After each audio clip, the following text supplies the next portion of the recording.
The Baka-Busters podcast is a proud member of the Pod Bros Network, where you can find us as well as other excellent podcasts such as Sarcasm City, Worst Millennials, and Late Night Gamers at podbros.com. Now sit back, relax, and enjoy another episode of the Baka-Busters podcast. Tonight's story is somewhat unique and calls for a different kind of introduction. Police going off! Today we are canceling the apocalypse! Wait a minute. You ain't heard nothing yet. And this is? Lilu Dallas Multipass. Frankly, my dear, I don't give a damn. Houston, we have a problem. Have you tried turning it off and on again? Gentlemen, you can't fight in here. This is the war room. Now, where was I? Welcome to another episode of Baka-Busters, as I've decided to call this particular series, with myself and my good friend Pat, who Hello. Yes, there he is. I figured he'd join us eventually. We are here to talk about anime and certain themes around anime. Obviously, last time we just kind of did an overarching what is anime idea, and this one we are going to be talking about shows and films that kind of surprised us, and we'll talk about that a bit more in a minute. And then also towards the end we'll be talking about sort of animation and anime as storytelling mediums, and it'll be an interesting discussion, so hopefully you guys will listen in for that. First and foremost, let's get the nitty-gritty stuff out of the way. You can follow us on Twitter, Facebook, Instagram, or Vero. Just look for Blokebusters. We're on there. You can email us at theblokes@blokebusters.com. You can go to blokebusters.com. It looks quite nice there. Spent a lot of time just kind of fiddling with that, so it's lovely there. We're also on podbros.com if you want to look at us on there. And finally, I'll be saying this on the podcast because I forgot to mention it last time, we do now have a Patreon account. So if you want to check that out, check out the rewards, we have a thing going right now where when we reach 10 patrons, I will start releasing for the patrons the full unedited episodes as well as any of the recordings that I make while we're checking to make sure everything is set up before the podcast. So you'll be receiving those in order, starting as far back as I had them saved on my computer. So there you go. A lovely little extra behind the scenes there for anyone that wants them. And it's something that hopefully I'll be able to build more on as time goes on. But if you could check those out, that would be fantastic. So, first and foremost, hi Pat, how you been? I've been good, my friend. How about you? Not too bad. Got a little bit of dental stuff I'm dealing with right now, but I won't bore the listeners with that. But yes, other than that, been doing quite well. So I've been actually watching a couple of different animes since we last talked about it on here. And I think one of those, for me, will come up anyway. Well, we'll talk about it. So why don't we dive right in for the first section then. So this will be animated TV shows that we watched that have surprised us in some way. I basically kind of left that either way, so it could be a good surprise or a bad surprise. So we shall see. So why don't you start us off? Like, what's the first one that you thought of when we came up with this? I hate to be cliche for like the popular ones, but I always remember the watching this episode from Full Metal Alchemist, that first episode when you're kind of watching and you're going to get introduced to the world. And you're like, okay, I'm kind of fascinated by this, but then you finally get to that. There's spoilers ahead, everybody, just so everyone's aware. Yes, definitely. So it gets to the scene where he's with the priest in the basement, and the man is confronting Edward about trespassing upon the realm of gods, and then sends a lion at him. And then when the lion bites down and reveals his metal arm, and then he says, no, I understand what it means to transgress the realm of God. And I remember just being so blown away by that. It's like, whoa, because he came off like such an arrogant jerk in the beginning of the show. You're like, what's up with this kid? He's got to get that chip off his shoulder. And then when you finally get to that reveal, you're like, oh, that makes so much sense. And this is really deep, just in like a 5-second or 5-minute little monologue of like how regardless of how like chipper they are very tortured souls, and you get that right off the bat just from the reveal of Ed's missing having a metal arm and leg, and that Alphonse is in a robot in an armor body. Just that whole contrast of that, like, here's how dark the show can get. I remember being just hooked at that point. It's like, whoa, that is a way to set off the mark right off the bat. Not just for being a captivating, like, and not only that, the whole scene was beautifully animated. I remember that just sticking out to me, just the shining, shimmering, and how they set it up so that you were like, you didn't know what to expect. Like, oh, the lion's going to rip his arm off. And then when it reveals, it breaks the lion's teeth. It was just so perfectly timed and set up that it just, like, will always be ingrained in my memory. Was that one Brotherhood, or was that the original series? So the original series did it, and I know the Brotherhood one recreated it, and I think the recreation of it was so poorly done. I still prefer the original series because it's still the same story regardless of which show you're watching it in. But I think if you were to watch that episode, you need to watch the very first one of just the Full Metal Alchemist. Regardless if you've seen both series, like that first one, it just perfectly sets up that world, that story, what you're going into. Like it starts to make you ask so many questions about what is this world? Where are we going next? I want to know more. Like, what better way to get you so entrenched in the world than to like set up these little things here and there? You're kind of going, okay, this seems generic, and then when you have that huge plot twist of like what Edward had done to himself and to his brother, you start to just want to know what the heck led to this point. And then, and not only that, it starts to capture it by doing the next following episodes of what's the origin of this kid. Yeah, I remember watching Full Metal Alchemist for the first time, and it just really sucked me in, and I watched the entire series in, I think, about 3 weeks. I really powered through that one, and then I heard that they were making Brotherhood, and I was like, okay, like I guess I see it. I heard they were following the manga in Brotherhood, whereas they diverged quite a lot in the original Full Metal Alchemist, and so I was like, well, I don't know, like I'll watch it, I'll give it a go. I think I very much enjoyed Full Metal Alchemist, obviously, so I don't know what I think about Brotherhood. And the first show that I thought of when we came up with this was actually Full Metal Alchemist Brotherhood, in that I was thoroughly surprised at just how much I enjoyed Brotherhood after loving Full Metal Alchemist, because I was thinking that it would be one of those things of, well, it's the same characters but a different type of story. Will I be as into it? Kind of along the same lines as the Ghost in the Shell recent feature-length thing that they did with Arise. And I was like, okay, well, I'm not sure how I'll feel about this, and I grew to really like Arise.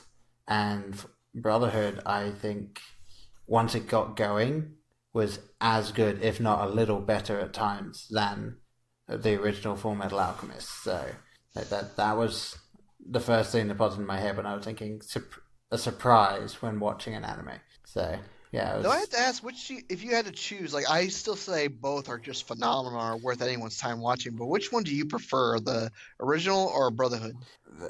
That's actually really difficult for me to answer because they are so different in tone. Mm-hmm.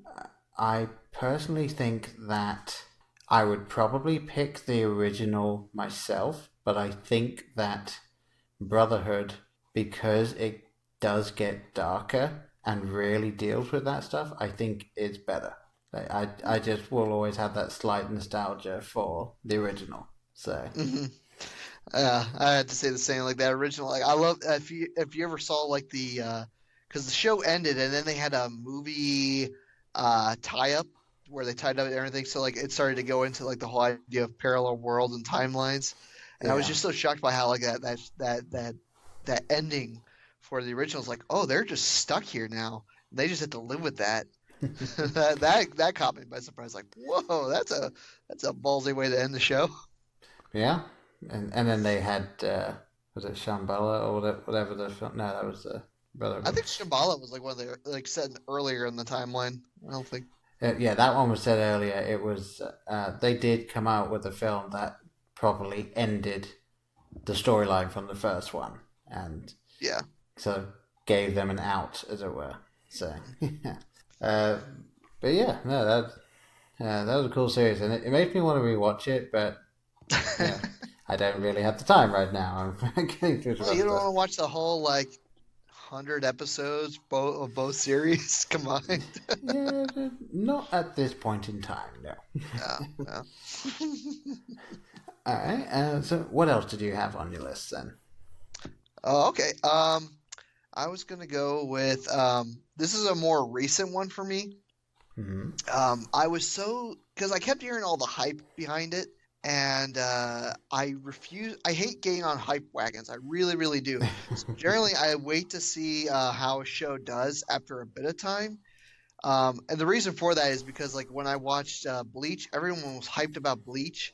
And I still enjoy Bleach. So I'm not dragging on Bleach at all, but like it gets kind of old after a bit. So like when I heard all the hype, it can be. So like that's why I like a lot of shows when they're hyped up, I try to ignore them because I want to see how the hype continues to build. But this show just keeps building steam. And since watching it, I totally understand why it's such a one of a kind anime, and it's called My Hero Academia.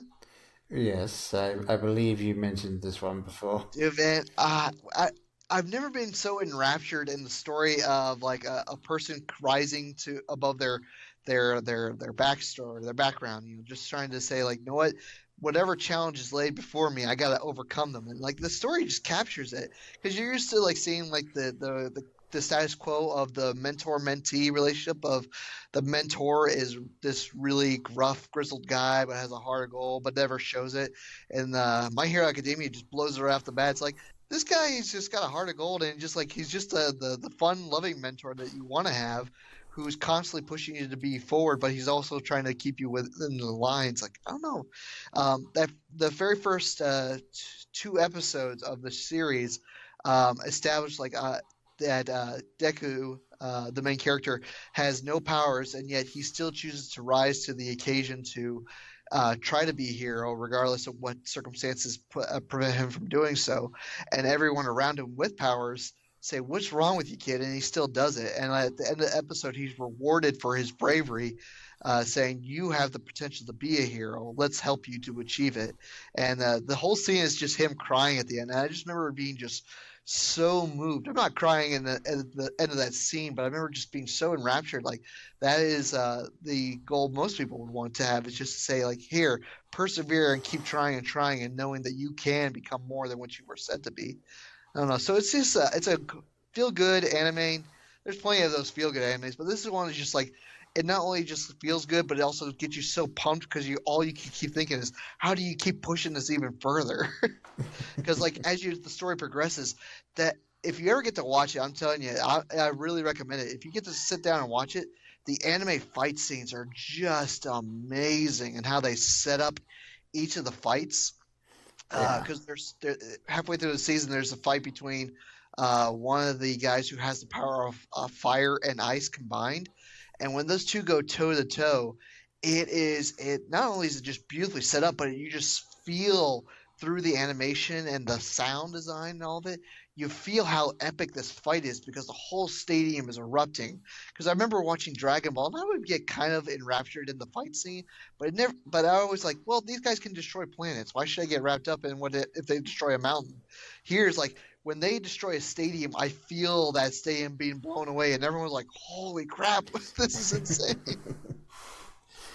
Yeah, no, it's always an interesting thing. In obviously, like you mentioned Dragon Ball Z. Yeah, everyone in that show, once you get to a certain point, is capable of effectively destroying continents. So, so you're watching them trying not to blow away this entire little, 20-foot by 20-foot square every time they're fighting. It's like, okay, like this like we're just waiting for that giant thing to happen. So yeah, that does sound kind of cool. Now, what about you? What are some animes that's like really kind of shocked you? Well, something that shocked me, and I believe I mentioned this in the first episode that we did, is Saikano, because I remember starting to watch that show, and for those of you in England, it was available on DVD as She the Ultimate Weapon, and I remember starting to watch it, and I was like, oh, okay, well, this sounds interesting, because all you could really see was that one character was kind of turned into a weapon for the army, and that it had like some of these characters, and it wasn't any epic animation, it wasn't brilliant like that, but it was an animation style that you just see it and you're like, oh, okay, yeah, I see what they're going with. So it was still good, and you start watching it, and it's like, oh, okay, so this girl wants to go out with this guy, and he agrees, but then she's going home one day, and then she is just kidnapped. It's like, oh, well, that kind of went a bit dark. And then in the midst of all this, you also know that Japan's going through this great war with this unknown enemy. And it's like, oh, okay, so this is starting to get just kind of bleak. And then the girl comes back, but you realize she's been made into this weapon that has to go and fight in this war. And it's like, oh, all right. And then as the show goes on, she becomes more and more of a weapon, less and less human, but still wants to be with this guy and in a relationship. And he's completely unsure of what the hell's going on. And it just starts getting darker and darker and darker. And people just start dying. And it's like, wow, this, like the style of animation and the story they're telling, it's just such a juxtaposition, and it was wonderful. I really enjoyed it. I do enjoy sort of dystopian stuff and the more darker side of things. And there's even one point, and this is a spoiler, but I'm just going to say it anyway. There's one point where the guy that actually turned her into the weapon comes to them and basically says, okay, at this point, we're going to stop trying to find you, but this war is still going to go on, and I have no way of stopping her from becoming more and more of this weapon, so I'm sorry. And they go to leave, and he shoots himself. Oh, gosh. And it's like, wow. It's just all of this stuff is just in this anime that is initially billed as this little high school romance type thing. And it was so interesting to watch, just see where are they going to end up with this show. And I think I even said before, it has possibly the bleakest ending to any anime I've ever watched, but it is still the perfect ending to it. So I heartily recommend it to anyone, with the caveat that you do need to know what you're getting into. So that maybe have something like Nichoujo on standby. Watch an episode of that after you've watched Saikano, or just something else, something lighthearted if you need it, which I know some people do. You're talking about like dark anime. What's that anime about the girl who has like tentacles that come out of her head, and it's like a super violent anime? Have you ever heard that one? The girl who has tentacles coming out of her head and is super violent. I mean, Elfen Lied. Yeah, man, that. I wouldn't put it on my list of the shows that surprised me. I remember like watching the first episode and like watching people get ripped to shreds. I'm like, and I'm out. Yeah, I've only seen that part of Elfen Lied because I basically heard what happened in it, and I was like, I'm gonna YouTube that. I'm gonna watch that. And I watched it. I was like, okay, that seems cool. But at that point in time, I didn't have any way of watching it, and I've just never gone back to watch it. But I was reminded of it, and I think I mentioned this again in the last thing we did. But I was reminded of it when I ended up having to watch Fantastic Four, the most recent one. When with Dr. Doom walking around. Yep. Yeah, I should have guessed. Yeah, almost shot for shot, actually, in some of it. Yeah. I mean, I won't lie, that scene with Doctor Doom in that movie, despite how horrible that is, that was kind of cool, and then they kind of just, like, stopped being cool after that. It's like, oh, cool, they set up this, like, psycho crazy guy, and then, like, Yeah, and then he just leaves that dimension again. It's just like, okay, fine, whatever. Oh, yeah. But let's not talk about that terrible movie. Yes. Let's get back to anime, shall we? Do you have any more of the shows that surprised you in some way or another? I was going to move into. I was going to mention. This is just more of like. We both really, really like it, but I didn't know how comfortable because I didn't know if it was going to be on your list. But Trigun. I didn't put it on my list because I sort of figured I would like it going in. I guess the only real surprise was how much I liked it. So, I guess that would be the same thing for me, but I was surprised because like some shows, like you kind of just keep watching until you're just kind of like, oh, okay, this is kind of fun, and they keep setting up that mystery with Vash throughout the whole season. Like, what's up with this guy? But remember when halfway through the season when the villain reveals himself and like takes over that city? And like Vash has to actually have a mind game with him. It was like the first time when the series actually started to show its like real teeth. When it's like, oh, okay, this is no longer the happy-go-lucky anime. Like, here's some dark scenes in the show.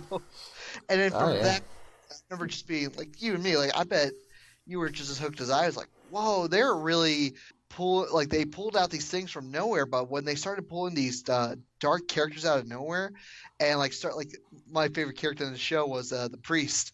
When you started to really figure out Wolfwood, when you figure out his dark past and how he was actually one of the assassins sent to us. So like, it's not so much like one surprise, but like how they kept building off of like this cheesy kind of anime to actually showing like, you know what, cheesy anime can lead into really freaking awesome shows if you're willing to put in the time. Like, get past the cheese factor, and then when it really starts to go, you're just like on the train and it will not stop.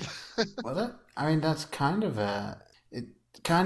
fun to think of it like that because we know that Vash is not who he appears to be, and that's kind of what the first episode is all about. It's like if you're just kind of not paying attention, then you will just take its face value. He kind of just stumbled on this, and it's going to be that kind of an anime that this guy is just very lucky. And it's like, well, no, you weren't watching because it's not that he was lucky; it's that he's that good. But he's also very good at hiding it. So yes, it was really cool. They didn't really lean into like him being a serious fighter. Like they kept playing off that he was just a numbskull. And even though if you were observing, you're just kind of like, I don't really buy it. And then when they started to really flip the script, is when you're like, oh, like you're just trying to like keep us engaged so that when you did went to the darker stuff, we were already invested in the characters because they really set up. Because like if it wasn't for those cheesy episodes, I wouldn't have been attached to the two insurance agents. I wouldn't have been attached to them at all, I think, because they've just been part of the story. They wouldn't really serve other purpose other than we're trying to make it so you stop destroying cities, so our insurance companies don't have to keep paying it out. But then when like they do start slipping the script, you're like, oh wow, like I kind of care about these characters because they're our window into this world, and I see why I should care like that they could actually die now that you introduce all these real stakes. Yeah, it is always interesting when you finally find an anime that people can die, established characters can die, and obviously you've got Attack on Titan as an excellent example of that one. But also on my list, actually, I put down Knights of Sidonia. And I was surprised twofold. Number one, that Netflix put out an anime, and I was like, this was the first one I heard of, a Netflix anime. And I was like, oh, okay. Like, really? They're done to release this now? All right, I'll give it a go. And I started watching it. I was like, this is awesome. I got into the animation style very quickly, and actually if you go through the animes that Netflix has, and you look at the Netflix originals, you can see it feels like it's all from the same studio.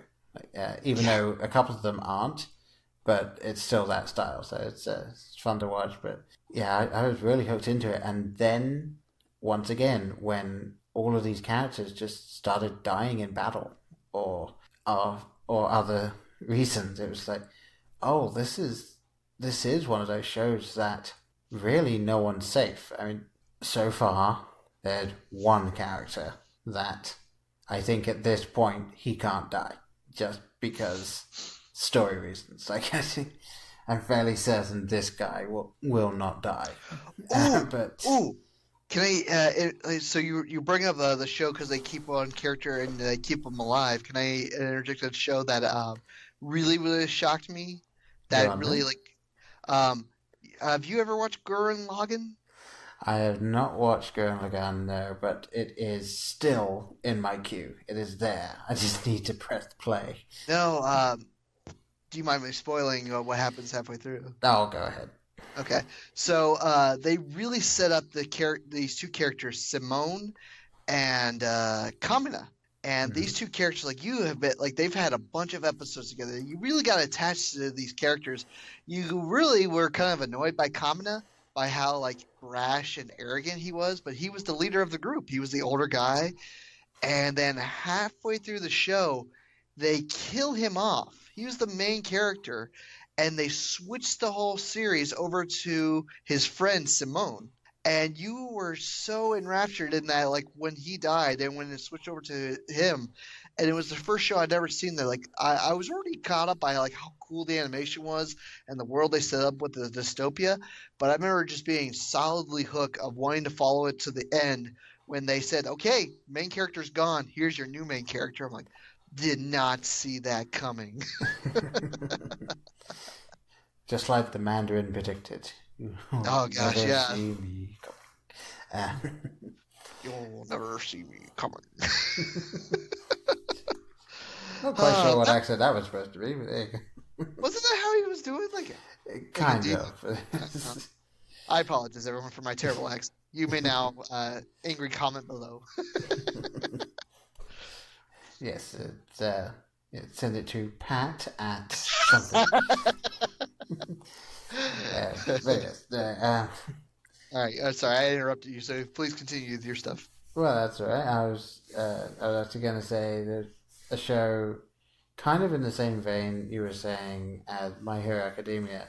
I came across a show that was on Netflix, and they ended up taking it away when I was halfway through the last season that they had on it. But it was something that when I started watching it, I was like, wow, this is way better than I thought it was going to be. And again, I based it entirely on the look of it. I was like, oh, this is just another shoujo anime. This is like it gonna be something I've seen before, but obviously a slightly different telling, or there'll be different abilities and stuff like that. But it is, and depending on how you want to say the name of it, it is either Hunter x Hunter or it is Hunter Hunter. So, but yes, this show I really got hooked on in the first 2 episodes. I'm not sure what about it hooked me, but it just grabbed me, and I was thoroughly enjoying watching all of it. I don't even know, because I know it was/is a manga, but I don't know how much of the show is filler or how much of it is following the manga. And that's actually really good, because let's say Naruto, you can tell when they've reached filler. Bleach, you can tell when they've reached filler. I have no idea if any of Hunter x Hunter is filler or not. And given how long it ran, that's actually saying something about the show. I think it's still going, isn't it? It is still going, but I haven't seen it since. Trying to think of how to say this without real spoilers. They end up fighting in a giant building, and they're there for quite a while, and they're fighting for money. That's about as much as I can say without really giving away story beats. but that's where I was when Netflix yanked it off of Netflix. So how dare you? Yes, I didn't get the chance to finish that. I need to find it somewhere else and watch the rest of it. But again, finding the time right now is a little difficult. Sorry, I was doing a little research, and I feel for you right now because I just found out who is the writer and where they're at in the series. It's Yasushiro Togashi. He was the guy who wrote Yu Yu Hakusho. And what I know about him, he's one of the few manga artists out there where he became so popular that he finally, like when he started to continue projects, if he just decides to take a break, he can take a break and no one can pressure him to come back to work. So he'll go have like massive breaks in between storylines. Yeah, oh man, that sucks. Well, and it's alright because I know that what happened with the Bleach manga, because the show finished but the manga kept going, but the guy that was writing the Bleach manga had to take about a month break because he had a really big health decline and he was hospitalized and everything, and that he'd even had to tell someone else how he was planning on finishing the story just in case. Yeah. But then he came back and he finished that story. But he is now apparently working on a new manga that's going to be coming out. Oh, I did see that. No, that whole story. If you've ever, for our listeners, you should look into the lifestyle of a manga artist. They live hard lives, man. It's a wonder they are still standing most times at the end of the week. The fact that they have to pump out 20 to 30 pages on a weekly basis for years. Yeah, typically by themselves. Yeah, so it's not surprising to hear that Kite Kubo had health issues. Like, I'm surprised any of them ever survived to get through like half their series before they just keel over from exhaustion. Yeah, it can be interesting to think about and to look into just how much goes into this sort of thing. Yeah. Do you have any other TV series before we kind of talk films for a little bit, or? I was just gonna the last two I was gonna mention was I don't want to say it surprised me, but it was always kind of a show it was one of those first shows that really showed me it surprised me because it was the first show I'd watched as a kid where they were showing two consecutive storylines at the same time called Scried. Okay. And so it's set in a dystopian world where people can create, I don't know a better word to phrase it, but like personas by destroying material around them and converting its mass into another being. So like one of the main characters, he can transform his arm into this like crazy shock power fist by converting matter, while this other guy can summon this little creature that falls around and strikes people. But one of them is just is a rebel, and the other guy is part of the military. And as the story continues, their stories converge, and you start to see like who is the real enemy. And it was one of those stories that like was really surprising to me on how you kept wondering, why am I looking at it from both sides of this angle? And then you see the struggles and the triumphs that they both experience in their journey to get to where they're at, or who got them to where they were. And you start to feel for both of them. And when they both had to team up and start to see things from each other's perspective, it really was eye-opening for both characters, to having to see like from the other side. One guy, the rebel, having to see what organized society had done for the people on the inside the wall, while the guy who was from the inner city had grown up there, he goes to the outskirts and sees the lies that the government had told him about them, that they were fine and they were just living as like rebels and crazy people. What really, he just saw a bunch of struggling people just trying to survive. So I remember just being like so surprised. And not only that, as the story continued, you had a ton of people just die left and right, like characters that you were invested in, like you see them self-sacrificing on both sides to achieve the greater goal. And I remember that just being such a surprise for a story to not only see from both perspectives, but to have characters who were dying left and right. Not gruesomely and not horrifically, but ways that they were memorable to use. Like, wow, I'm gonna miss that character from now on. Like, I don't want them gone. Yeah, so not quite another or something like that. It's just fair enough. More like Full Metal Alchemist, and I'm not going to say any more than that. But anyone who's watched Full Metal Alchemist will know what we're talking about. That's just a show that it's more nostalgic for me, just because it was one of those shows that led to me discovering shows like Avatar: The Last Airbender, where you did see the two antagonizing stories of Aang, the air nomad, coming into a world that's been conquered by the Fire Nation, and you're following the disgraced son Zuko as he's traveling across the world trying to find the Avatar, and you see these two parallel stories as they converge into seeing like this trials and strife that they both have to deal with, the consequences of their choices and their actions, and how they can choose to overcome those and become something more than what their past dictate for them. Really cool stories there. Sorry.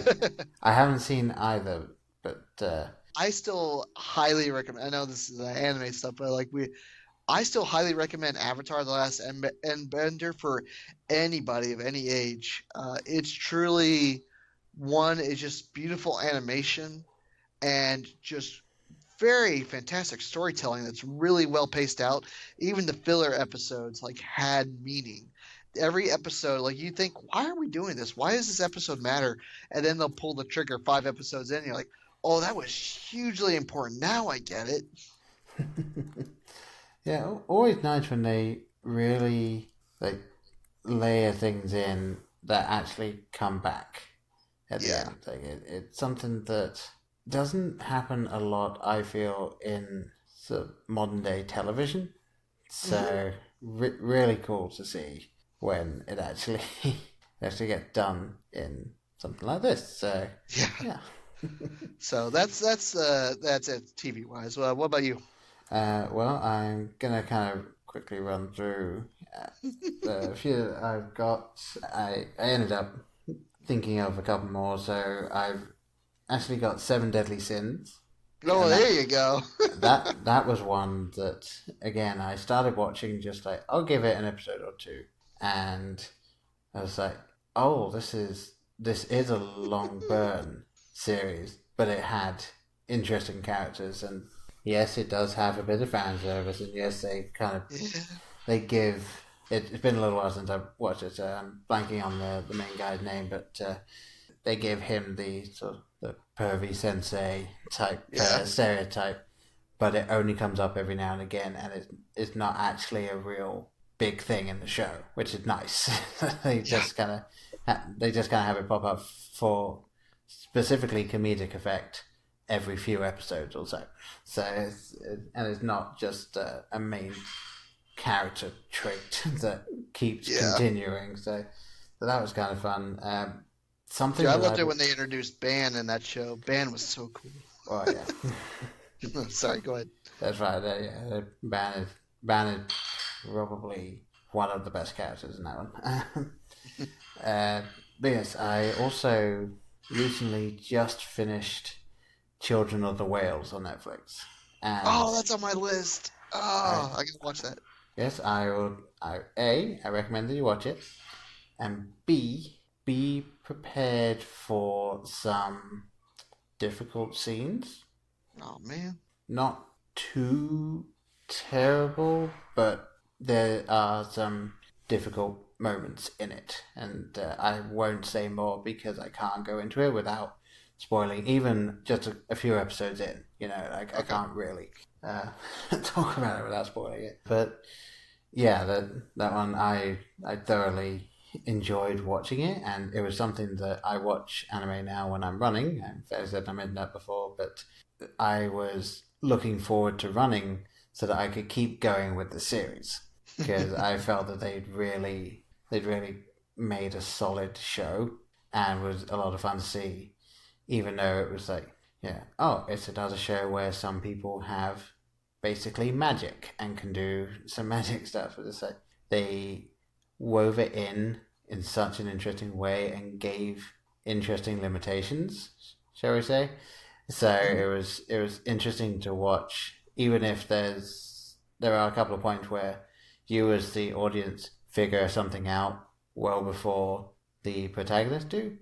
So it's like you're kind of waiting for them to catch up, but you don't mind waiting for them to catch up because you're seeing just character moments and stuff while you're waiting for that. So it's well worth a watch. I thoroughly recommend it to pretty much anyone.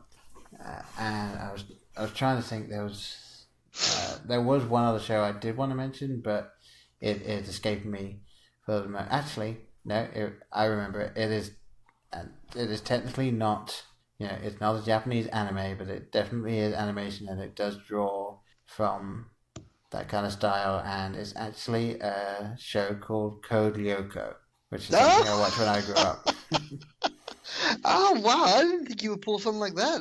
That's a good choice. Yeah, I mean, it was something that, again, looking at it from the outside, it just looks kiddie. You've got the CG characters, just like, oh, it's that type of show. It's aimed at little kids. It's for this sort of stuff. But that's like half of the show looks like that. The other half of the show is like traditional animated, and it is actually a really cool long story across several seasons, and it was done very well and acted quite well as well. So it had its cheesy moments, but I'll agree with you on that. Like, because you watch the first episode, like, this is crap, but then you start to really like they really dive into this like dark storylines. Like, how did that character get stuck in the digital world? How do we get these people out? That one guy that gets converted to evil, like, whoa, they put some dark stuff in here out of nowhere. Yeah, and it was cool. It was one of those shows that didn't treat obviously there is a target audience, and it was aimed at like young teenagers, I would say, is probably where it was aimed at, but they didn't treat them as if, oh, like, we're going to hold your hand through this. No, like, they put stuff in knowing probably full well that not everyone was going to get it straight away, but they were like, this is the story, this is what happens. So they told the story, and I always appreciate it when a show does that. So, yeah, they trust the audience, like, just follow us, we'll guide you, just keep following. Yeah. I still can't believe that show was entirely made in France. Like, none of it was exported. It was all done in France. Yeah, I mean, it was a French Canadian show, but yeah, the show itself was made in France. So yeah, it was very cool that sort of stuff came out of like that area. I have seen a few French animated films and stuff, and it's Have you seen Wakfu? No, I have not. That's a entirely French-made anime show. Like, that does not surprise me. It's straight up anime, but it was one of those shows that, like, it shocked me because it starts off like really kiddish, and then as the story goes along, like, you find out how, because it's like every character is a personality, like the classic kids show, and then as the story progresses, they start to, like, the first season, kids, second season, we're going to train you a little more to darker or deeper stories. And then the third season is like, all right, now we're going full hog. Here's the dark stories. Characters going to die here. Certain characters are going to have tragic losses. Like, what is happening? This is awesome. And I was like, oh, good. I'd say I may need to re-add that to the queue. I believe that I had it in my Netflix queue, and I took it off because the queue was just getting huge, and I had to do a little bit of culling. No, it was one of those shows I purely turned it on just because, like, I knew it was a French-made anime that got kickstarted, and I followed the artist who was on the show for years before that, and I saw they were kickstarting the show, and I never found a way to watch it. And then when I saw it on Netflix, like, all right, I'll check it out. And I started watching the first season, like, oh, that was fun. And I saw that there were 2 seasons, and when I started the second season, they were like up in the game every single episode after that. Telling these really deep stories with each of these characters, and I was so stunned by that. It's like, wow, they kudos for a studio that's not familiar with anime, but to, like, not only start a show that was a Kickstarter show, but to really not only tell beautiful stories with, like, great gorgeous anime, but to actually tell compelling stories. So I was so stunned by that. So well, I think. So should we move on to movies? I think so, yes. Let's kind of make this one a whistle stop. Yeah. Go through, and then we can get to the final talking point then. So, Dale, why don't you give your list, and then I'll give mine. I don't really have two. I have a ton of them, but like these are the two that just stand out in my mind. Alright. Was I love anything how Miyazaki makes. Yeah. Purely anything he does is just like beautiful. Now, granted, when you sit down and watch it, like there's nothing profound to his storytelling, but just how he does the stories just makes it so it truly defines what art as an animation or animation as an art form. But his creme de la creme in my mind is Princess Mononoke. Right. Because it was the first time I had ever seen, like, I remember watching our Cartoon Network of all things, and someone was telling me, like, this is just a one-and-done movie. I'm like, but an anime movie? It was the first time I had ever conceptualized it. And I remember sitting here watching, like, Princess Mononoke, okay. I'm sitting here watching, like, okay, let's see this female protagonist. And the first third of the movie is just following this guy who gets banished from his village. And I was so confused, like, what is happening? I thought I was watching a heroine because the trailers told me it was about a heroine. And then you actually find out it was the story of two characters. One guy who comes from the village of man and the princess who comes from the forest as they're battling the forces of advancing sciences and nature and how they have trouble commingling. And it's just a really, really well done story. But I remember just being thrown for a loop, like, I don't see a princess. I'm confused. But I highly recommend that. I highly recommend anything from Miyazaki. But if you need an intro to his style, I definitely recommend Princess Mononoke. I mean, that is a good one. My favorite Ghibli film, which is a bit odd, I don't necessarily think it is the best Ghibli film, but my favorite Ghibli film that I've seen is actually The Cat Returns. I've never seen that one, but I don't want to watch it someday. It's kind of cool to watch. It's one of those ones that really, when you think about it, like the actual stakes of the story aren't that high, but it's just a nice, fun watch, and just it's one of the ones where, for me, I just got to kind of sit and watch the animation, and the story, I could follow the story and everything was fine, but like I just kind of got to sit and watch. And a lot of Ghibli films, you do really need to be following the story because there's like little beats that'll be coming up later or things like that. So it's like you get to, at least the first time, you had to be really paying attention to the story and the dialogue, and then you can also be like, oh, the animation's nice, and then the next time you watch it, you can go, like now I'm appreciating all of this little animation that goes in. But yeah, The Cat Returns for me is my favorite one to just kind of sit back and watch. Good choice. I'll have to watch that one. I have a goal to watch every single Miyazaki and Studio Ghibli film in their entirety from beginning to end. Like, I just want to see all their stuff because they're all so good. So yeah. Yeah, I have a few that have slipped past me, so I need to at some point figure out how I'm going to watch all of those. Yeah, same here. Another one for me? Yeah. All right. I remember finding this one day, and I was kind of curious because it had I saw that there was a bunch of good reviews on iTunes, and so I just bought it thinking like, oh, okay, it's a TV show, but I was surprised to find out it was a movie, and it was called Wolf Children. And actually, I started digging around in the movie after I watched it, and it actually received a bunch of praise even from Hayao Miyazaki of how well the movie was done.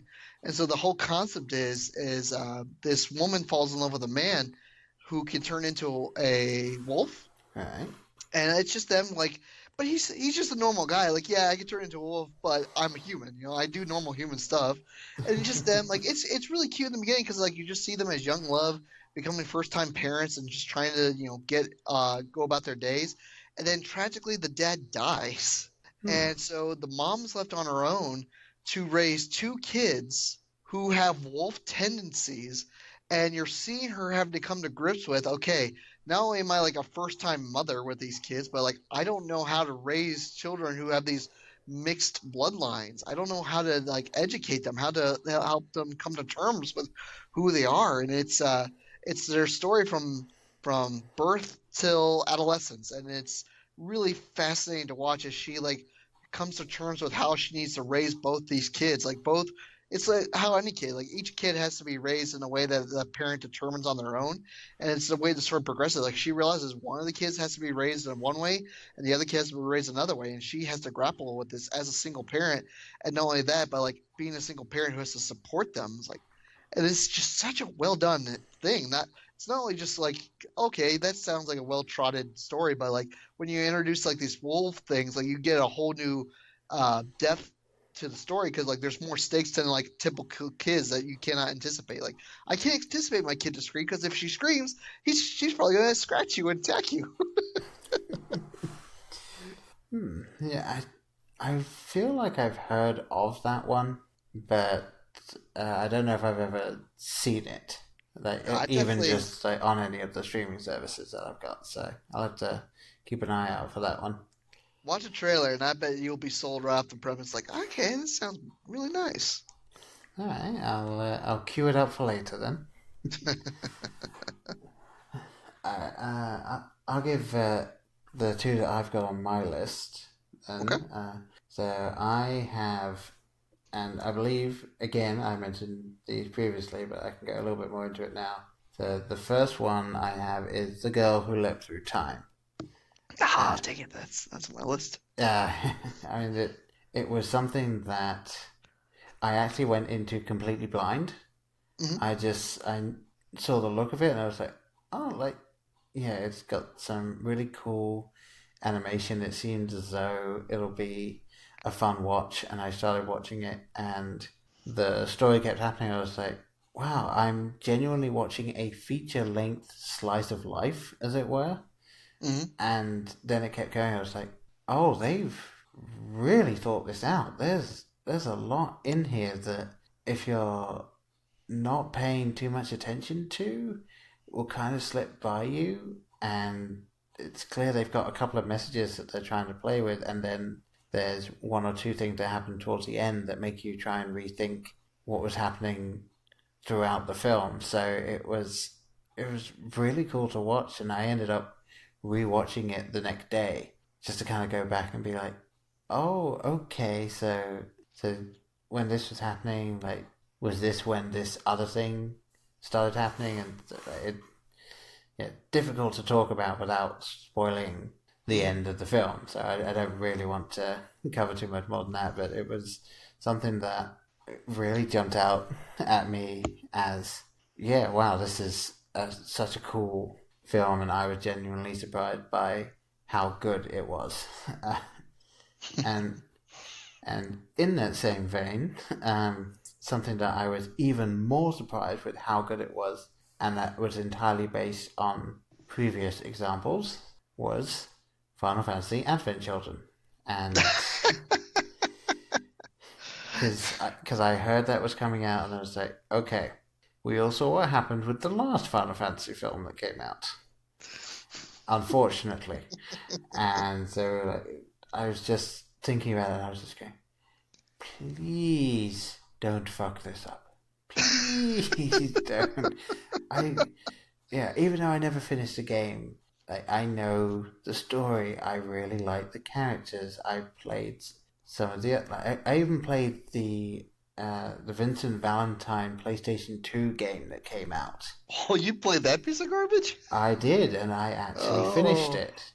I played all the way through, and I kind of enjoyed following Vincent as a character. I will agree, the actual mechanics of the game weren't great, and there were several bits where I was just button mashing to get my way through, but I actually enjoyed seeing his side of things and seeing more story from his perspective. So that was cool, and this one came out, and I was like, oh, just be good, just be, at least be okay. And I watched it, and I was like, oh, thank you.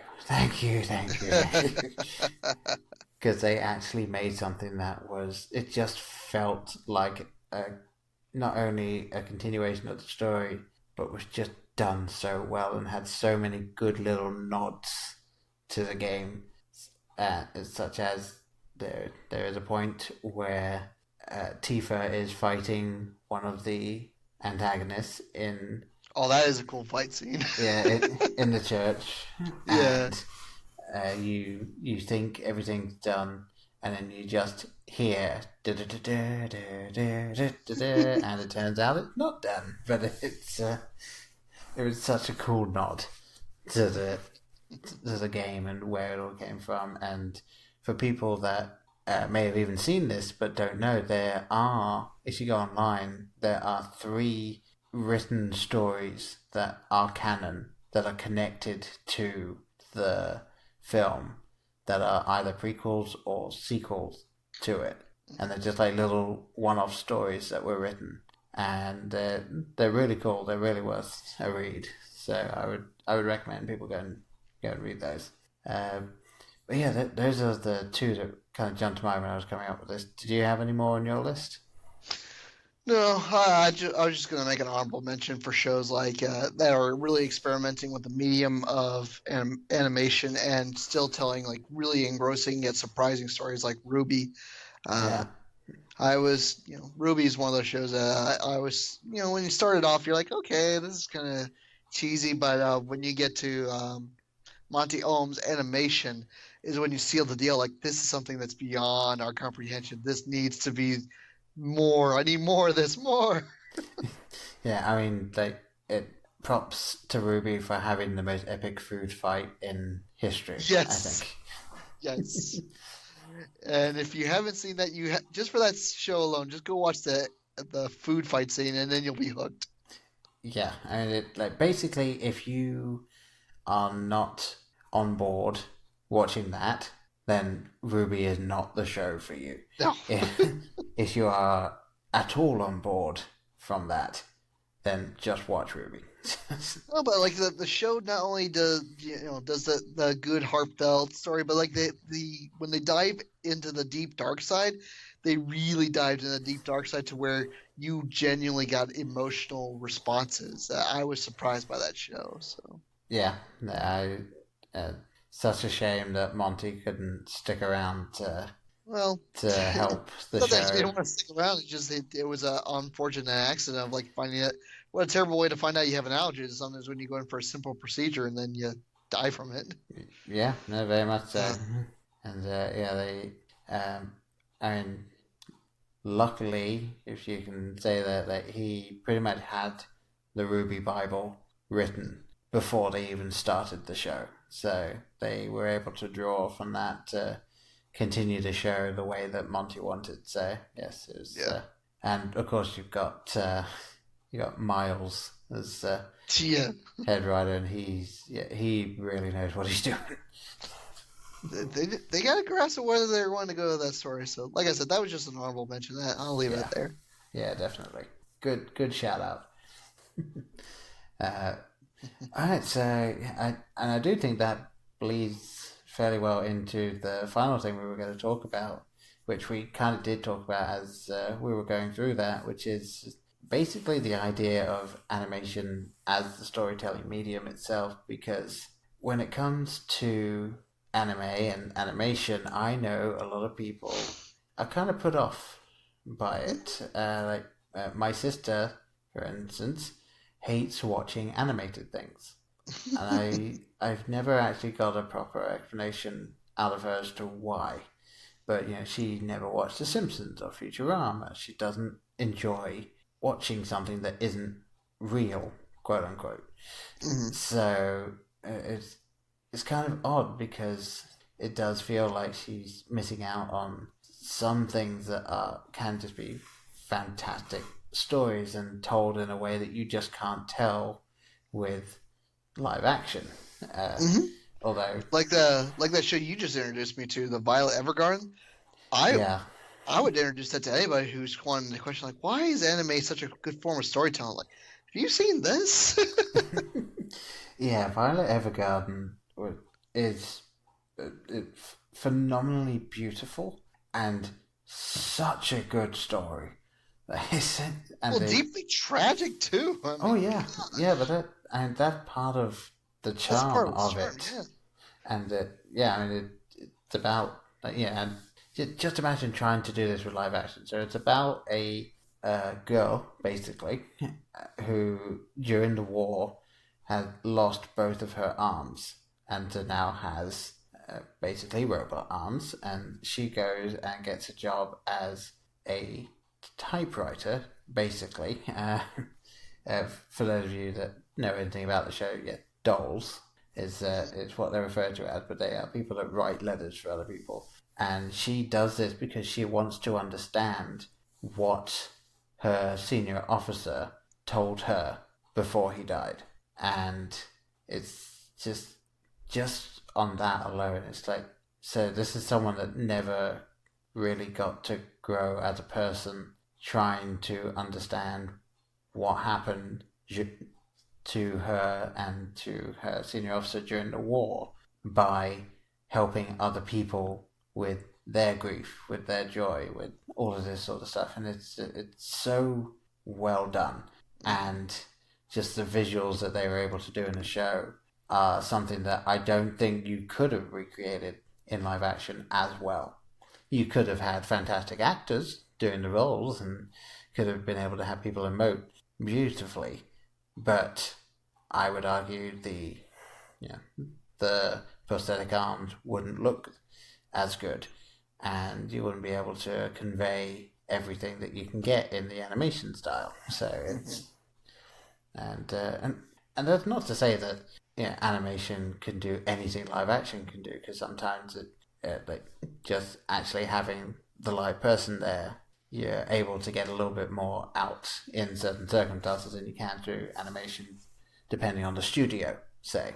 But yeah, I always find it difficult to understand why someone would completely discount anime and animation as an art form and a storytelling medium. Well, I think I can speak to that, because I was one of those people who was really resistant to anime growing up, and I only grew into it as I got older. Because originally what set me off from anime is that a lot of times it's some anime has like the way it's colored and the way it's juxtaposed, like it really has like deformed humans that often look a lot similar to each other with the quote anime eyes, but everybody's face structure is very same. If you know what I'm talking about, like compared to like Western animation, like when you see a character model, every character stands out from each other. No one really looks the same from next to each other. Yeah, someone like early anime, like because of cost preventive measures, you're trying to make so many characters on the screen, and a lot of them have the same kind of outline structure. That's why it's easier to copy anime than it is Western animation, because you get to do lines, all jagged marks. But I think what anime allows you to, what helped me to overcome it was seeing shows like Cowboy Bebop, which had all the typical tropes like busty women and anime eyes, but like the way they set up the show with the way they colored it, the way like the steampunk aesthetic that I had not seen, because I feel like anime, or particularly Japanese animation, take a lot more risk with sci-fi and fantasy tropes, because they recognize, like, here's our world, why don't we just screw around in it and create something that is massive, majestic, and something you've never seen before, even as early back as like the early 20s, before Western animation had mostly like animals and war propaganda, all that. So like a lot of those stuff, like we come to the understanding of here's what an animation should look like, and yet Japanese anime, which now has been streamlined, really was experimenting with the idea of what can you do in a fantasy world and how far can you take the concept. Yeah. I just always found it interesting to see just the vast range when it comes to anime. You have shows that are, for instance, like Nichoujo, which is just literally is about these girls and guys at this school, and you see just little snippets of their life. That's it. That's all that show is. And it's got the incredibly silly stuff, obviously, but that's basically what that show is.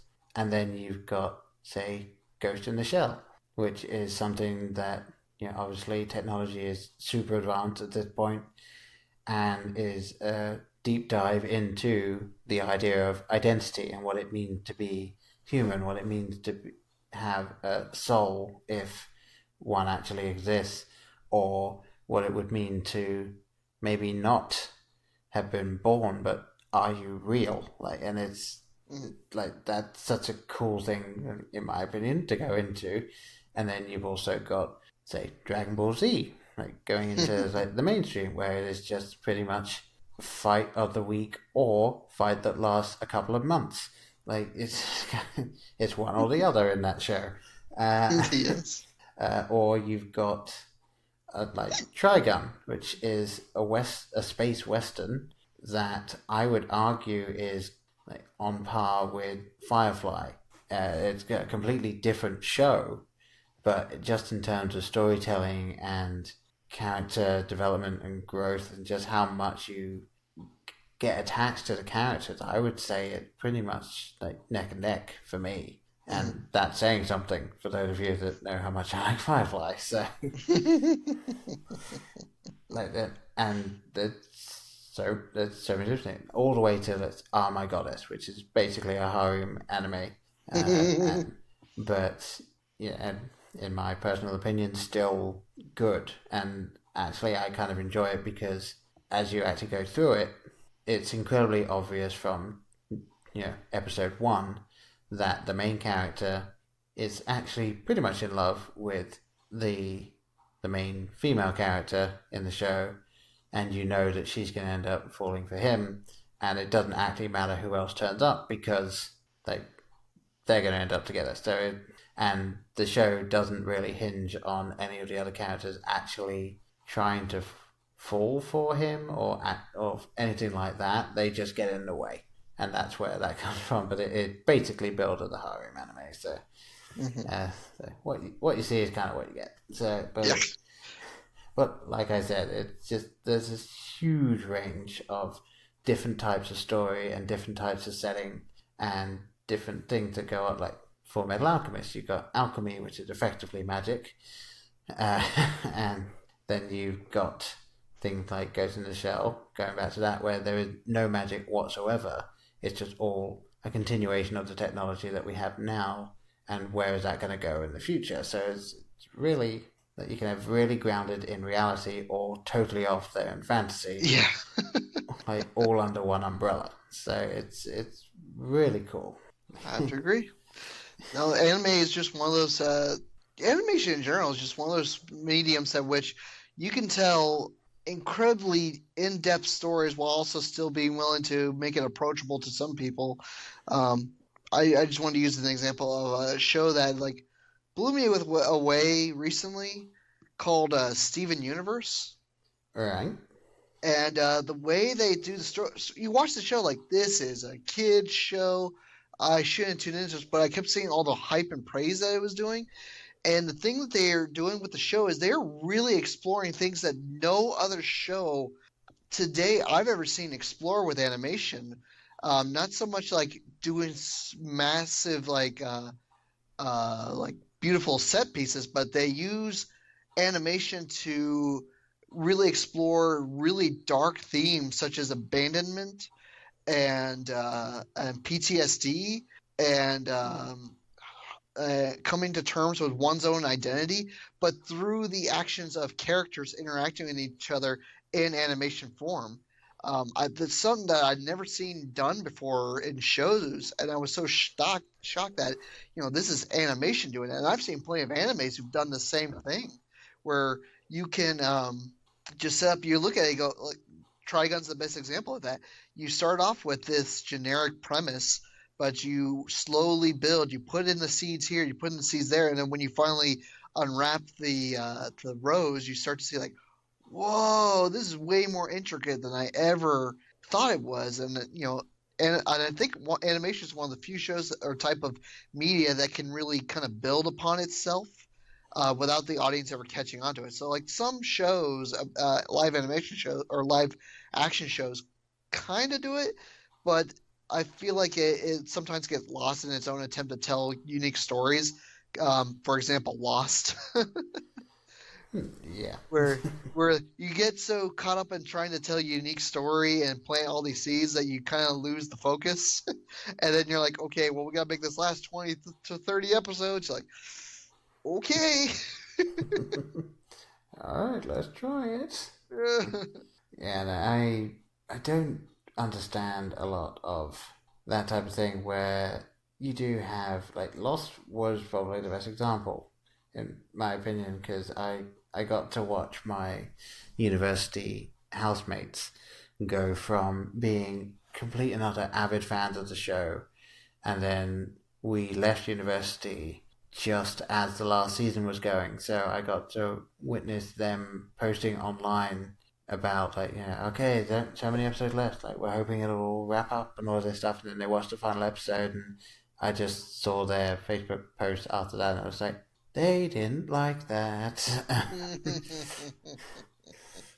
Yeah, it can get, like, things can get so convoluted about that sort of stuff, but I do find that, and obviously there are some exceptions, one notorious one in particular, but like, with anime, unless they're cancelled, like, everything pretty much works to a defined end. Like, there's always as much of a resolution as you can possibly get, and I don't think I've watched an anime where there's been a dangling story thread left at the end, unless it's something that is specifically left there either in case of a spin-off or a sequel, or is something where the characters themselves are just like, well, like, we'll deal with this next, and that's just the end of the story. That, like, the idea is that we're not going to see them continue on, but, like, they've reached this point of resolution, they've reached this point in their lives, and we know that they're just going to go on and do this. So it's the only example I've ever heard of is there was one anime that ran for had to be like 300 episodes, and in the final episode they only sold like a few of the dangling storylines, and then it basically went off to credits, and then it came up with the words of "The adventures continue in the manga." And it was like, I was actually listening to an anime review podcast at the time, and they said this, and their response to that was just, "Fuck you, no."